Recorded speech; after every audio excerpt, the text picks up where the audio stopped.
One thing, if you can pass this around. Yeah.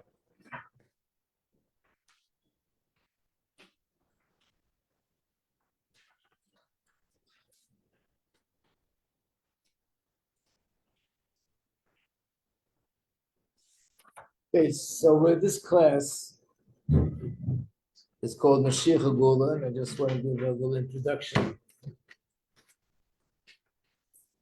So we know there are what we call the 13 basic principles of Jewish belief, which means that there are 13 principles that all of Judaism, everything in Torah, is based on these 13 principles.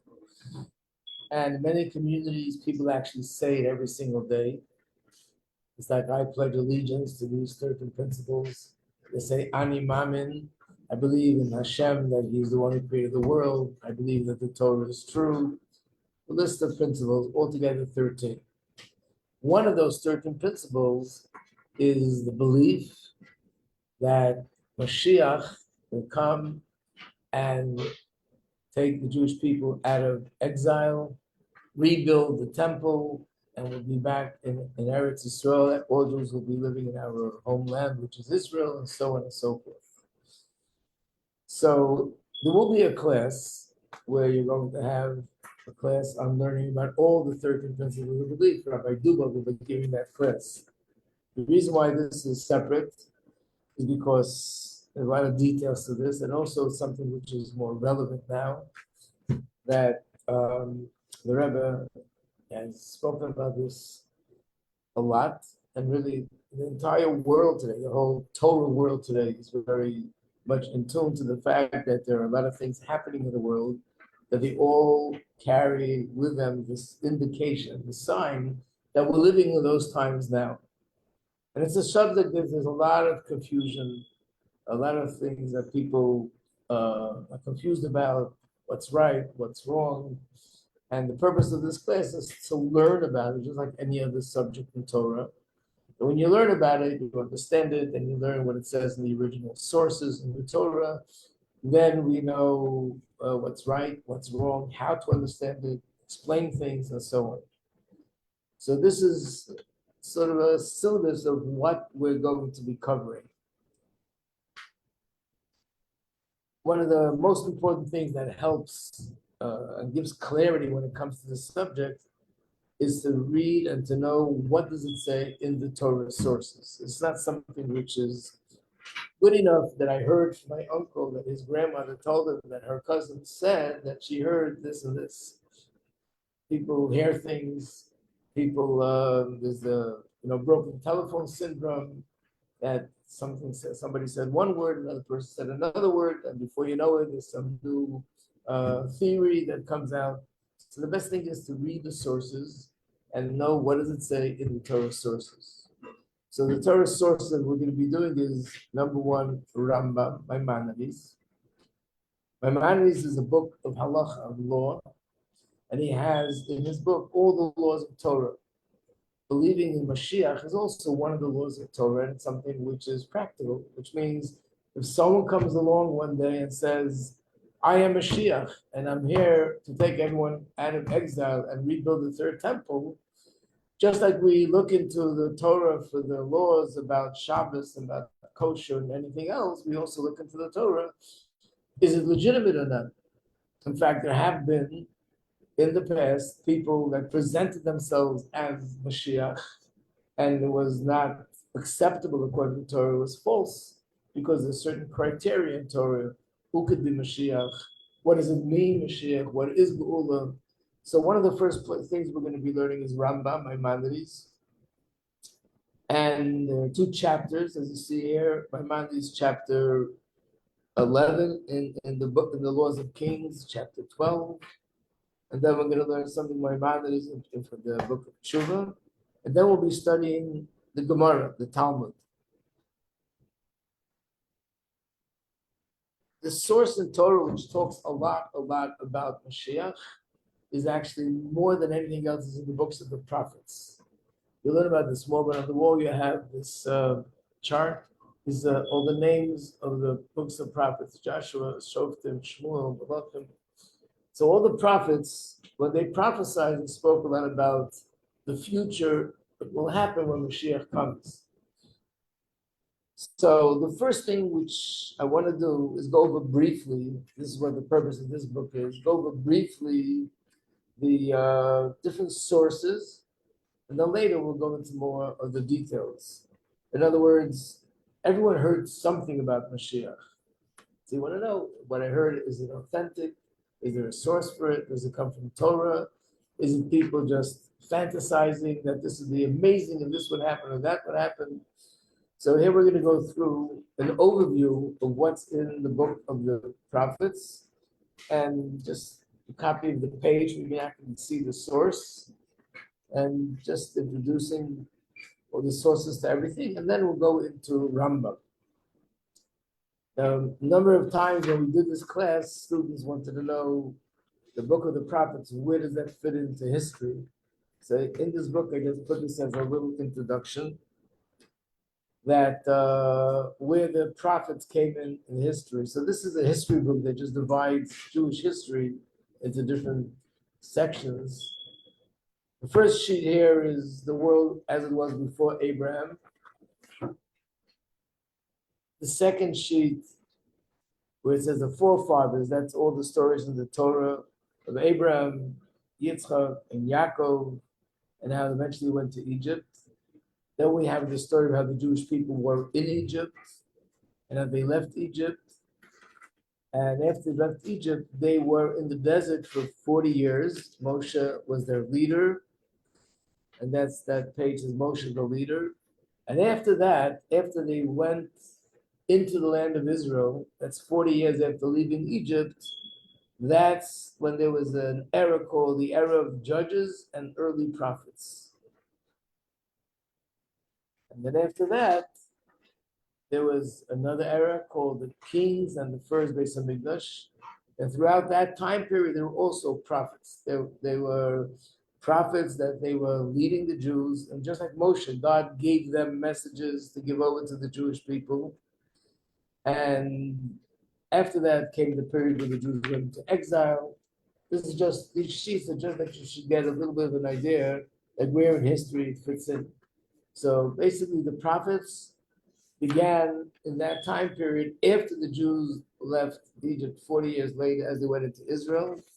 Then it continued until pretty much the first Beis Hamikdash, the first temple was destroyed. Then they were in exile for 70 years in Babylon. And until that end period, there were still prophets. When the second temple was built and the Jews started to use the second temple, after the 70 years, that's pretty much when prophecy sort of ended.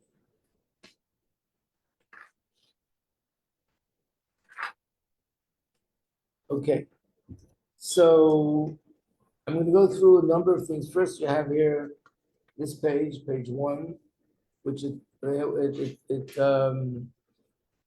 makes reference to the pages in the book and what it says there. What are the things that it says there about Mashiach?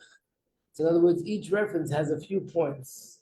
Just that, again, we're not going to go into the details of this, but just to see that these things have a source in Torah. It's not just somebody's dream or somebody's fantasies. It's written in the Torah.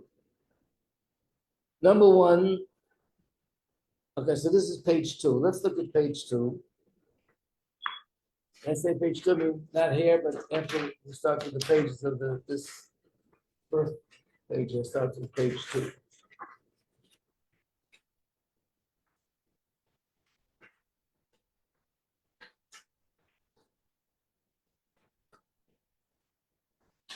I don't want to read it line for line, that'll just take too long, and that we don't have to do all that. But what does it say in this page? These are the 6 points. Number 1, it tells us that the Sanhedrin will return.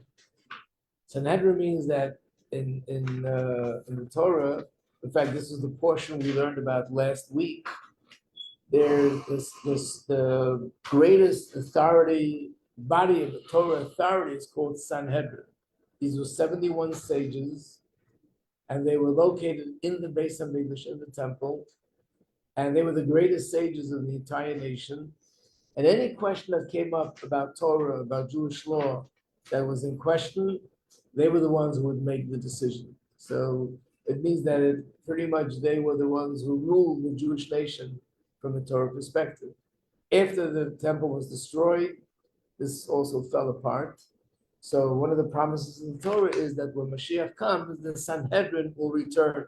Once again, we'll have this body of 71 rabbis and sages that they will be the authorities of Torah for the whole world. Another point where is that tzedakah is the mitzvah that hastens redemption. It's here in the verse where it says, right on top of the page, Tzion b'mishpat tepada, Tzion, Zion, will be redeemed through justice, and her captivity, those who are held captive, will come back through tzedakah, through charity, through the mitzvah of charity. Here it also makes it very clear that when Mashiach comes, we're going to have the Beis Hamikdash, the temple, rebuilt. That's the second paragraph. It says it will happen at the end of days. By the way, whenever you read anything in the book of prophets and it says in those days, or the end of days, or in that time, speaking like in a distance, it's all referring to the time of Mashiach. At the end of days, the mountain of the temple of Hashem will be firmly established, and on top of the mountain we'll have the Beis Hamikdash once again. So that'll be called the third Beis Hamikdash. The first one was built by Shlomo HaMelech, King Solomon. That was destroyed by the Babylonians. Then the Jews were in exile for 70 years, and they rebuilt the second temple. And that was destroyed later by the Romans. And since then, we don't have a Beis Hamikdash. That's almost 2,000 years. And when Mashiach comes, we'll have a Beis Hamikdash built on that mountain.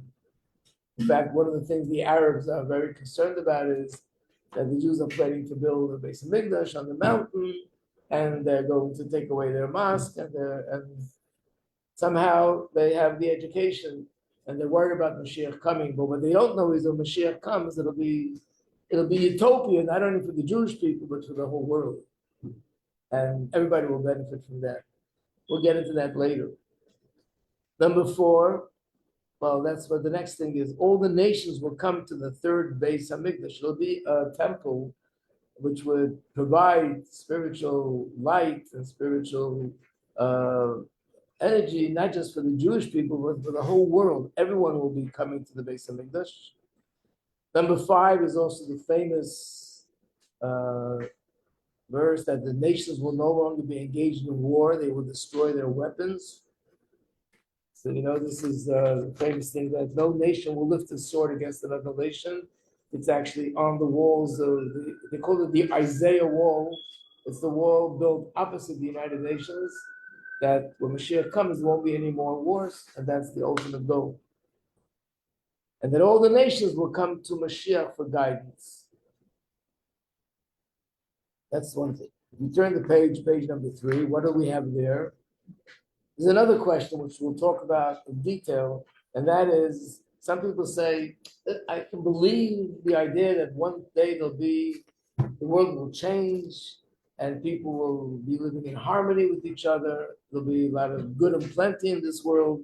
But to believe that there'll be a person, that he will sort of be leading the whole world, that's hard to believe. It's hard for me to picture that.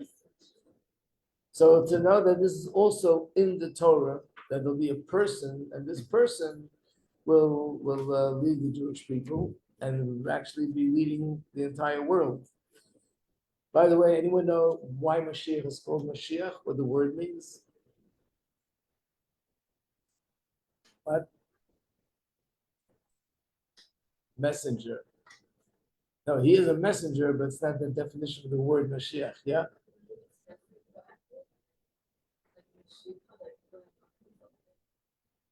Pulling up.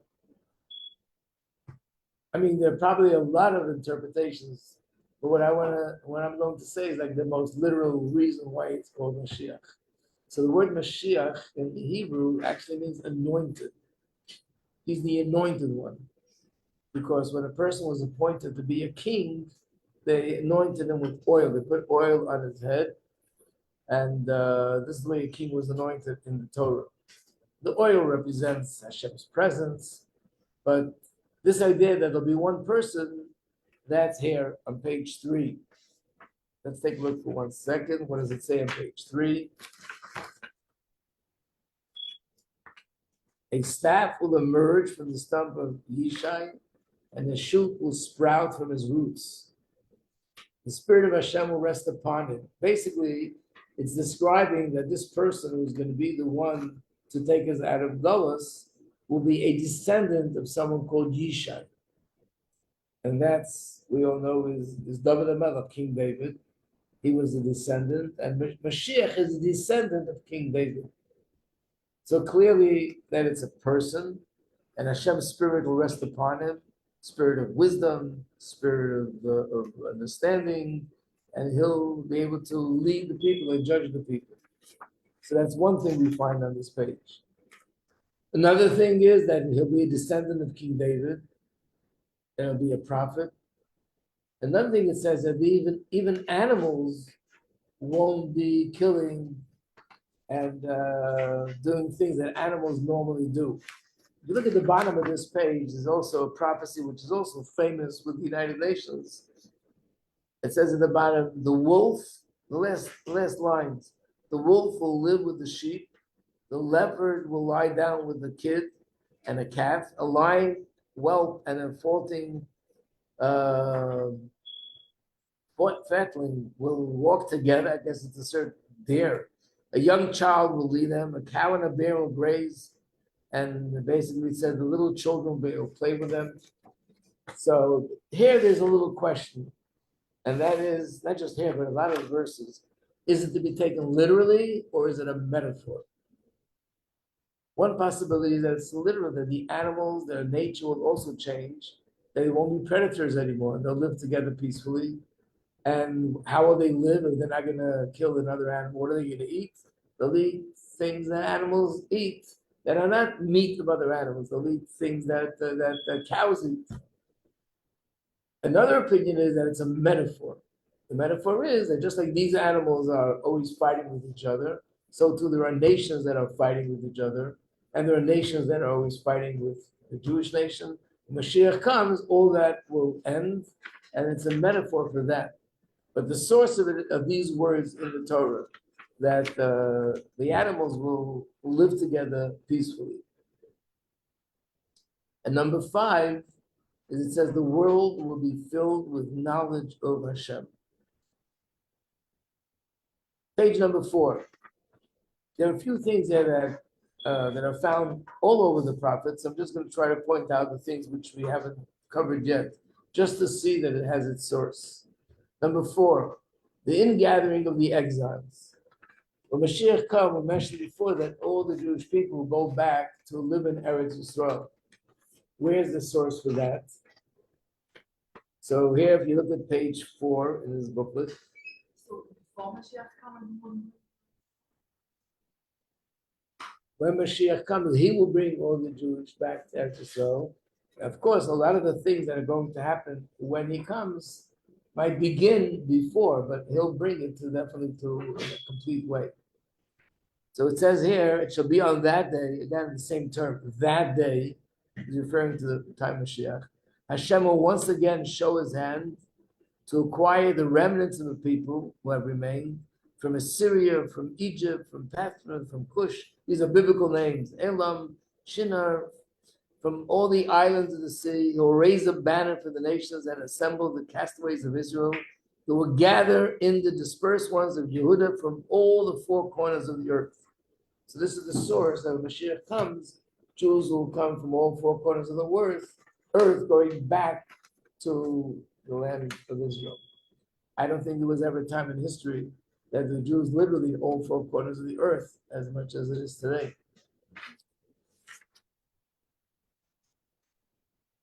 Another thing that it says here is that there'll be a miracle similar to the miracle when they went out of Egypt. What it says here is that, where it's underlined, Hashem will dry up the gulf of the Sea of Egypt, He'll wave his hand over the Euphrates River. With the power of his breath, he will break it into 7 streams and lead the people across in dry shoes. Which means that just like when the Jews went out of Egypt, the sea split and the Jews went through the sea. So too, when Moshiach comes, there'll be a different sea called the Euphrates to the Middle East. The Eden will go through that sea to their redemption. Number 3, it says, we will look back and see the blessings that were hidden in the suffering of Geulah. If you look at the same page, number 4, the last part that's underlined says, you will say on that day, I thank you, Hashem, you were angry with me, which means in that day we'll be able to understand all the negative things that happened, all the suffering we went through. Now it's something which is inconceivable. What good could it be? But then we'll understand it to the extent that we'll actually thank Hashem for everything we went through in the time of Geulah. If you ever heard anyone say when Moshiach comes, people will live forever, where does that come from? That's page number 5. Page number 5, it says there will no longer be any death. There will no longer be any tears. Where is that? Look at page number 5 where it says, he will eliminate death forever. He will erase tears from all faces, which basically includes everything. It means there will be nothing that'll happen that's painful, that's suffering. There'll be no reason for tears, not anything physical, not anything spiritual. And he will remove the shame of his nation from the entire earth.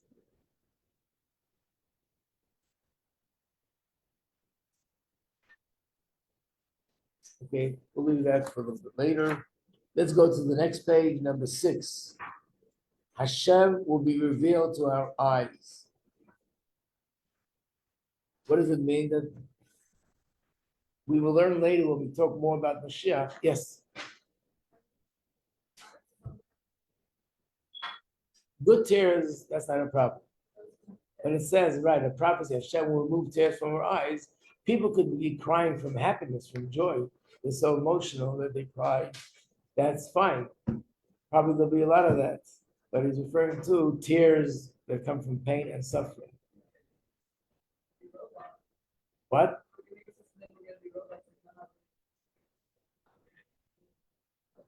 No, there won't be any pain, not because we're robots, because there won't be anything, Hashem won't allow anything that'll happen that'll be hurt.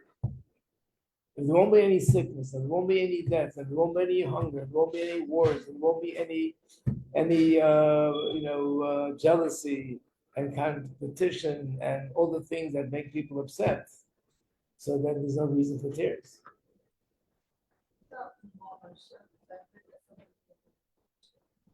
At what?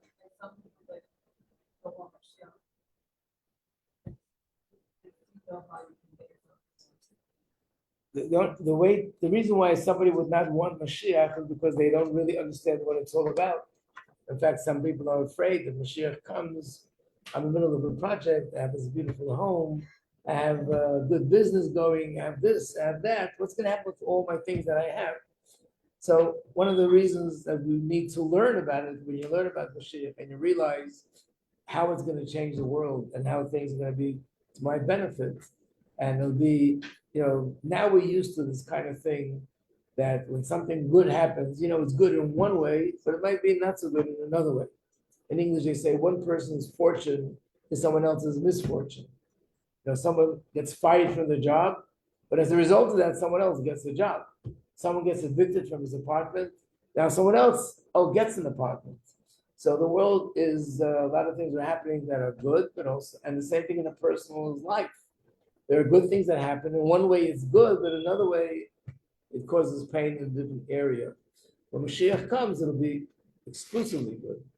And if it'll be exclusively good, then only good. There's only good reason to want it, not to be afraid of it.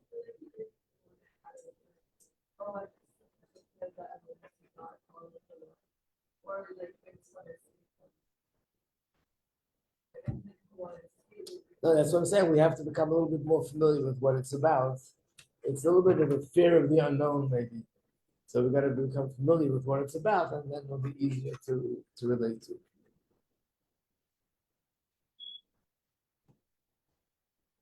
Number 6 is a verse in the books of the prophet where it says, and your teacher will no longer be hidden, where it's underlined, behind his garment, and your eyes will behold your teacher, which is, of course, referring to Hashem.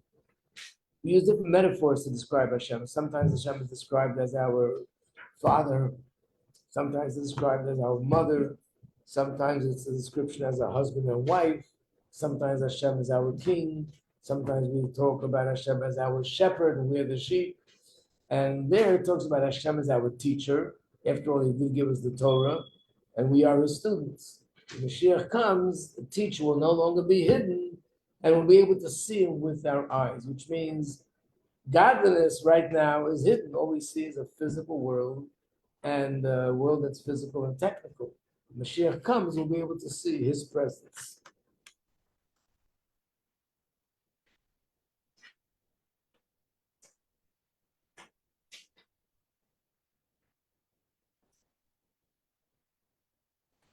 Page 8. So some of these things we already mentioned before. We'll see a Mashiach with our eyes. There's a person who's Mashiach. Number 2, it says the Mashiach will be a very righteous person, and he'll even be greater than Abraham, Yitzchak, and Yaakov, and Adam, and in some ways even more than Moshe, which means he'll be a very righteous person. In fact, he'll be teaching all the people, even all the righteous people, the tzaddikim that lived in previous generations.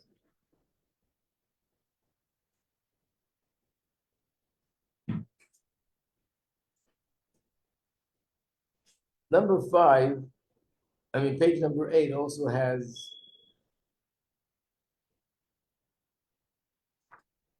let's turn to page number 8, where it says,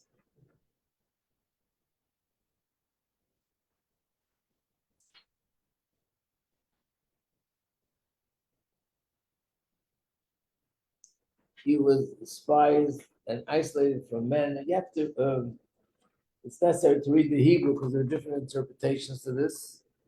Again, we'll learn about it as we go along. But one of the things that it describes how Mashiach himself will be suffering and that people will not necessarily accept him. We find something similar with Moshe Rabbeinu and Moses, who was the first redeemer who redeemed us from Egypt. When he first came, not everybody accepted him. They actually rejected him and they didn't believe. And the same will happen when Mashiach comes. Number 9 are things that we already covered before. Number 10. Number 10 is there will be something called Chevle Mashiach, labor pain, prior to Mashiach's coming. What is that? So let's look at page 10.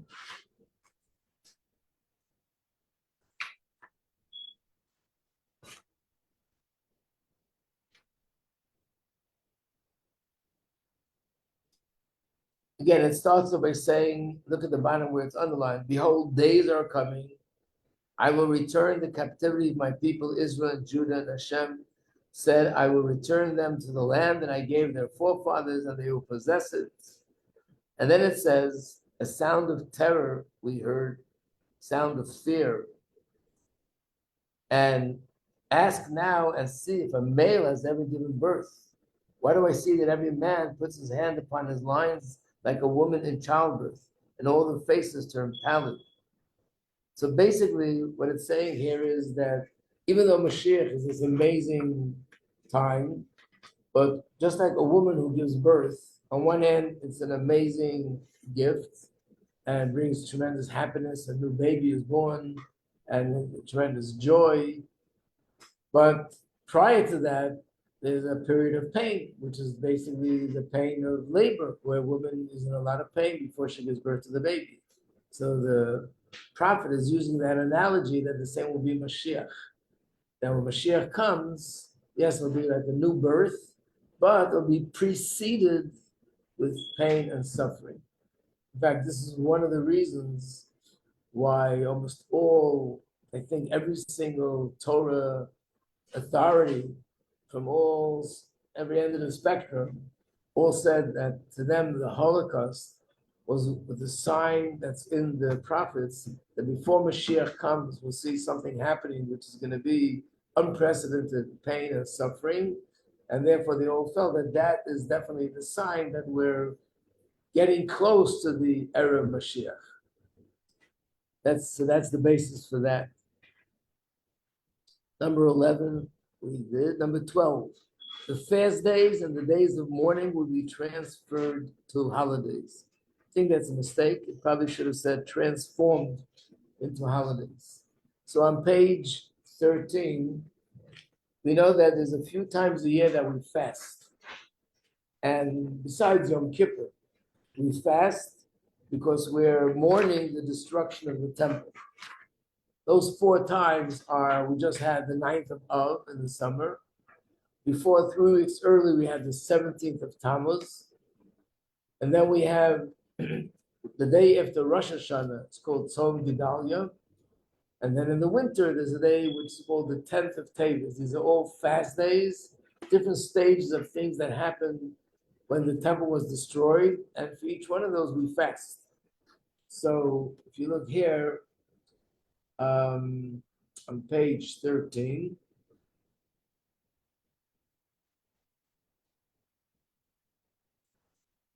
no,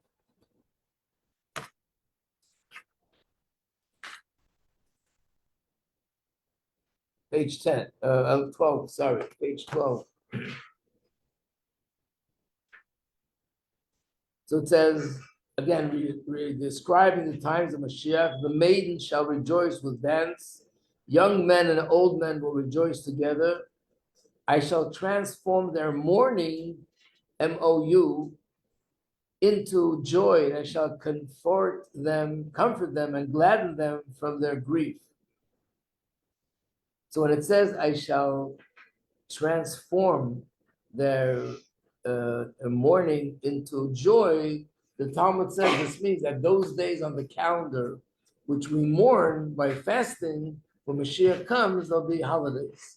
We'll be rejoicing, we'll be celebrating rather than mourning. Why? Why don't we just forget about it? What do we have to celebrate? I'll leave that for later when we get there. So that's number 12. Number 13, we already said. 14, 15, 16.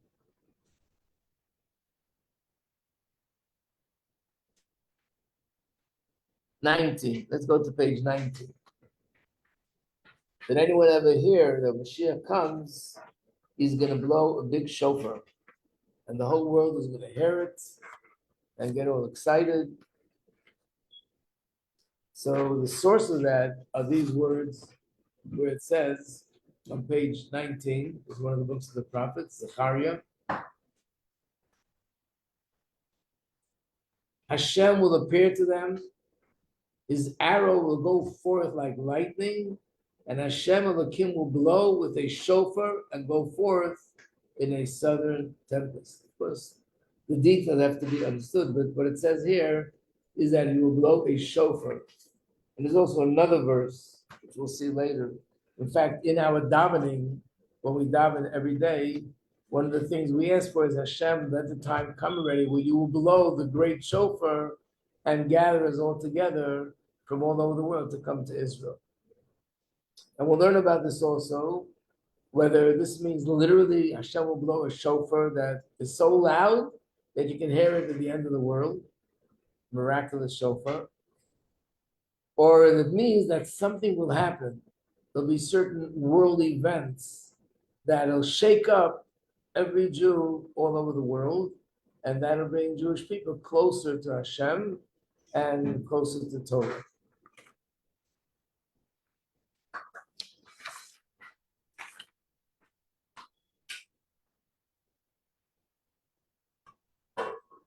Number 20.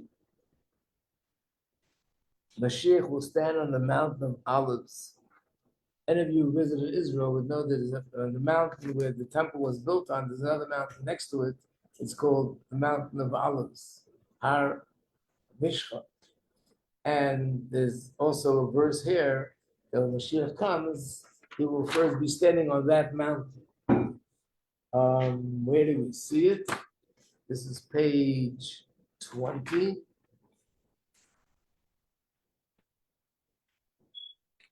His feet will stand on that day on the mountain of Olives, which faces Jerusalem on the east. It goes on that more things will happen with the Mount of Olives.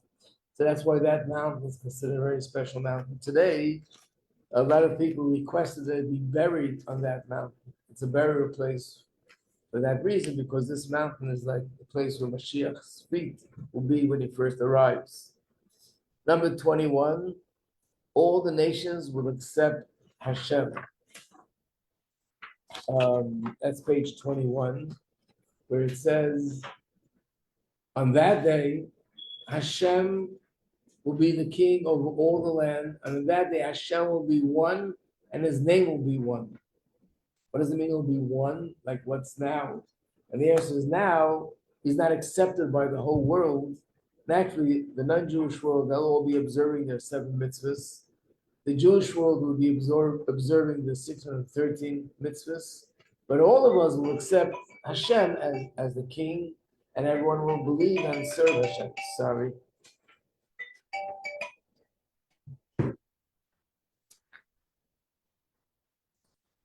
Let's see what else.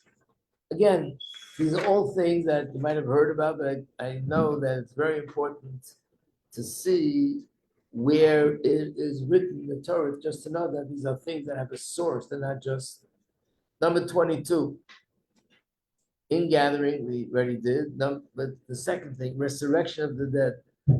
Where does it come from? That when Mashiach comes, that those who died will rise, which, by the way, is also one of the 13 principles. It's number 13. That when Mashiach comes at a certain time period, all those that passed away will come back to life again. Again, it's a big subject, and we'll learn a lot about it, a lot of questions about it. But where is the source? So that is on page 22.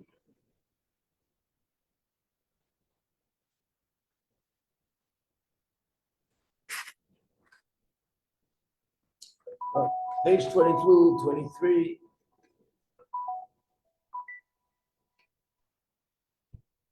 Oh, that's this. It's just telling me they have 5 minutes, right? 2 or something like that, yeah.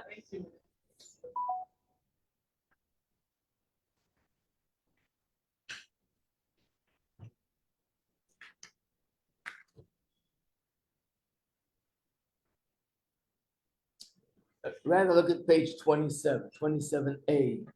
That's the source. There's more, but this is one of the main sources that in the book of Yeshayahu, where it says, again, talking about what's going to be in the future.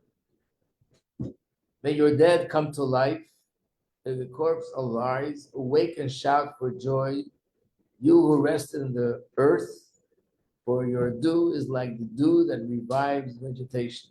In other words, just like Hashem sends dew down every morning that brings freshness to the grass and things that grow, that's why Hashem will send out a spiritual dew that will bring back life to those people that passed away.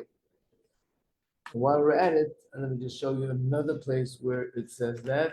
Page 28. Look at page 28.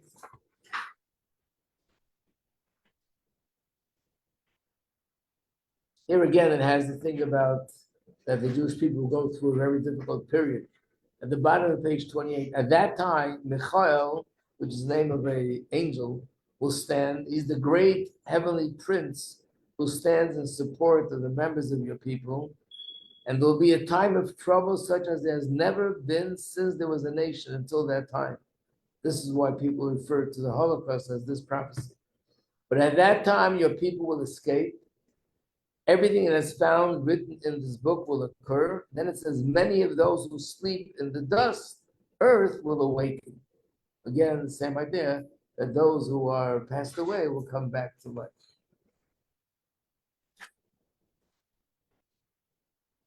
Okay, we'll stop here. And tomorrow we'll probably finish this, going through these sources. Not tomorrow, sorry, Friday. We have this class on Tuesday and on Friday, twice a week. Now we're all going to meet downstairs on the middle floor.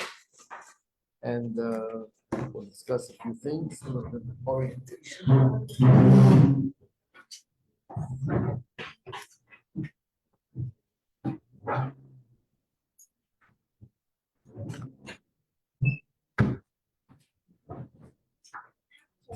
Yeah.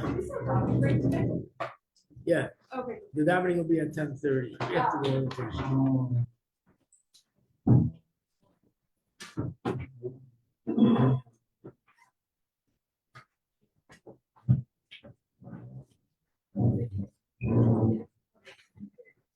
I guess I'll have to get to know everyone. Who's Bas Yerochel? Is Bas Yerochel here? I just want to know who's who. Valeria is you. Okay, we know you're ready. Alex. Alex, welcome. Alpha. Naomi. Shirley's here. Yes, yes. Yeah, you got in. Everything okay? Miracle, okay.